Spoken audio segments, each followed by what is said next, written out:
Hey guys, welcome back to the Prehistoric Life Podcast. I'm your host, Eric Crawford, and today we're actually diving in with a type of episode. We've been doing a lot of other stuff recently, so we need to start wrapping this type of up. It's another one of our tournament episodes. I don't think we've done one in a good while, but this one is the Battle of Horns, the Clash of Horns as they call this, Triceratops versus Styracosaurus. So let's go ahead and dive on in with some measurements with Triceratops.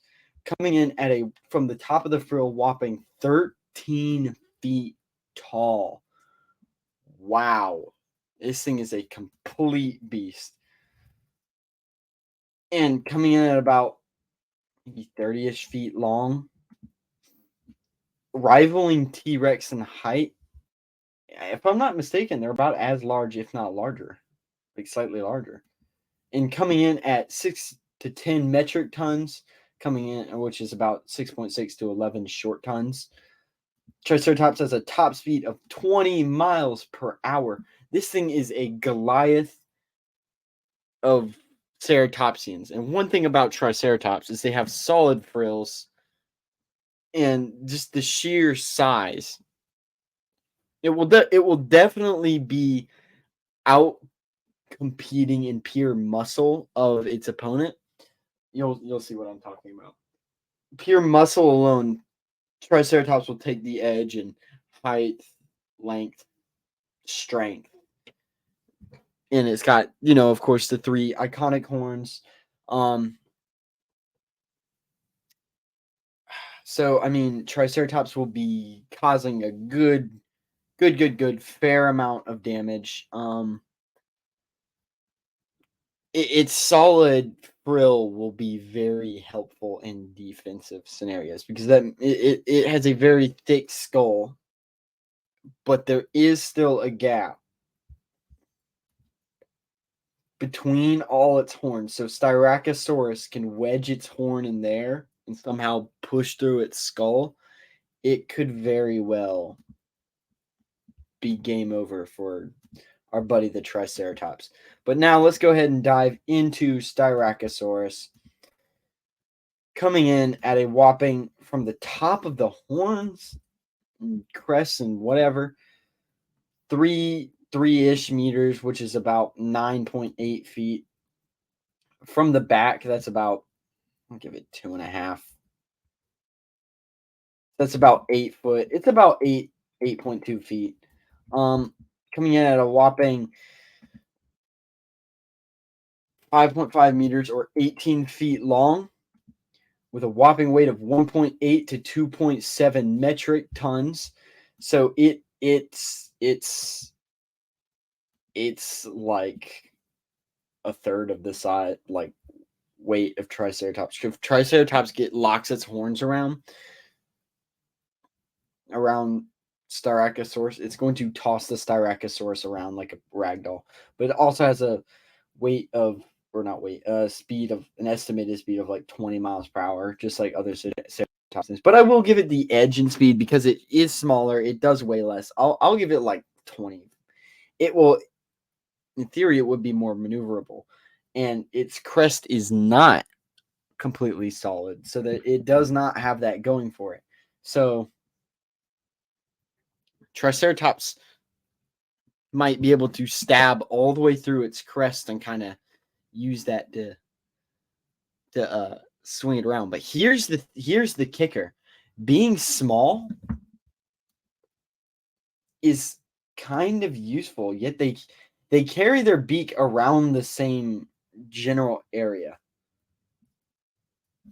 But being small could be useful because it could maneuver under the Triceratops's like throat or lower jaw and just jam that one giant horn right up in there.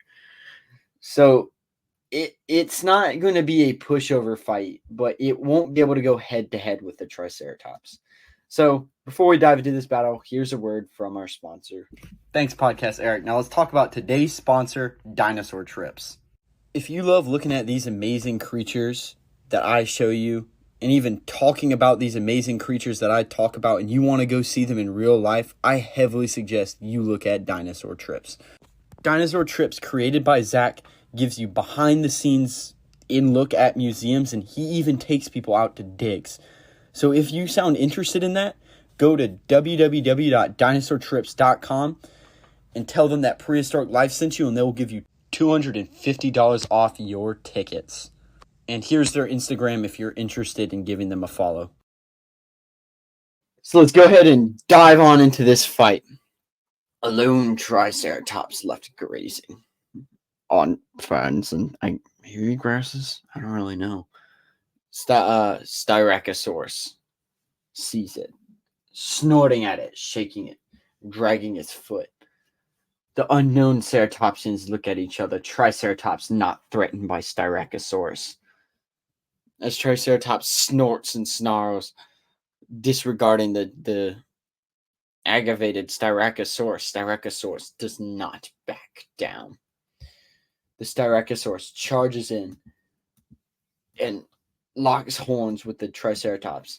The Triceratops then, as their heads collide, the Styracosaurus horn slides up into the face, getting lodged between the Triceratops. The Triceratops jerks its head to the side, jerking the Styracosaurus onto the ground, snorting at it. Styracosaurus then, as it's getting up, jerks its head, jamming its horn into the eye through the top of the skull, half blinding, probably fairly blind Triceratops already.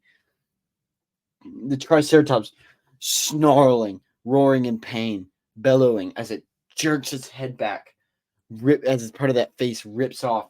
The Styracosaurus gets dragged along.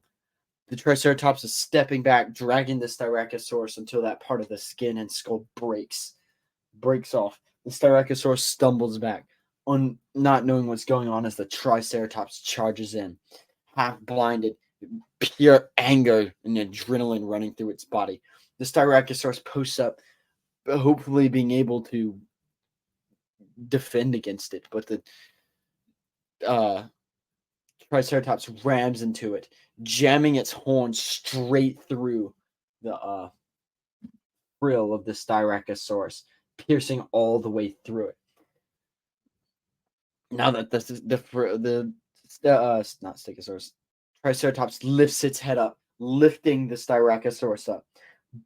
Struggling to move its head, the Styracosaurus whacks its horn against the side of the face of the Triceratops, aggravating it, until the Triceratops tosses the Styracosaurus off of its horns. The two snarl and snort at each other, blood gushing from their major wounds. The two charge in again, locking heads. The Triceratops, unmoving, unrelenting, unsurrendering, snorts as it jerks its head to the side, tossing the Styracosaurus over. Quickly sprinting and running in, one of its horns stabs through part of the upper neck, kind of behind the frill, right between the frill and the neck, jamming through it. As it jerks its head up, ripping that part of the flesh off, the Styracosaurus spins around, whacking its skull against the side of Triceratops. Its big old horns on Styracosaurus's big old horns on the back of its neck actually protected it from Triceratops doing any major damage. Triceratops snorting and snarling. It does not back down. Now aggravated that this tiny ceratopsian has permanently blinded it, it just headbutts the crap out of Styracosaurus, taking that small horn and just jamming it into Styracosaurus's face, locking its horn in there again. This time, when Triceratops jerks its head to the side, trying to move the Styracosaurus, it steps in, keeping up with the Styracosaurus. As it keeps moving its head, their horns locked until Styracosaurus's horn breaks. Triceratops, now angered at this Styracosaurus, jams its horn straight through the forehead of Styracosaurus, jamming it as deep as it can, puncturing the brain, straight through the brain of Styracosaurus, killing it. Triceratops rips its horn out of the skull of Styracosaurus, and Styracosaurus collapses dead. The victor is Triceratops. So, yeah, this is kind of an obvious one. This is like a rhino versus an elephant. Not even that. It's like a teenage rhino versus an elephant. Like a full-grown African elephant. Like, this is not a fair fight. Styracosaurus, it could very well win if it maneuvered right. If it kind of snuck up on the Triceratops and jammed its horn under the chin, and punctured all the way through, it could very well cause some serious damage, if not killing the Triceratops. But I give it like 8 to 9 times out of 10. Triceratops will just lock horns and just toss Styracosaurus around like a rag doll. Styracosaurus is literally what did we say? Like 1/3 the size. Like, it's not comparing. That's like a David and Goliath situation. That is not. Now, I get David killed Goliath, but yeah, let's pretend this is a David and Goliath situation, except for Goliath is right in front of David with his hand already on David's shoulder. It's not really going to end well. I mean, we can pretty much imagine what would happen if a Triceratops angrily just rammed its skull into a Styracosaurus until the Styracosaurus stopped moving. I mean, yeah. So if you want more content from me, go check out my Instagram, Prehistoric Life Podcast, at Prehistoric Life Podcast. I don't know why it's not loading. But yeah, got some posts on there. Go check it out. You can see weekly posts, see what's coming out in the week, whatever. Get extra posts there. See Dinosauria. Go check them out. They're getting a website soon. Go sign up for that. If you want my content a little bit early, go check out my YouTube channel, Prehistoric Life Podcast. No duh. From there, you can get it 2-ish days earlier. I try to post everything 2-ish days in advance. So please go check that out. We recently had Swerve himself on the Jurassic Legacy portion.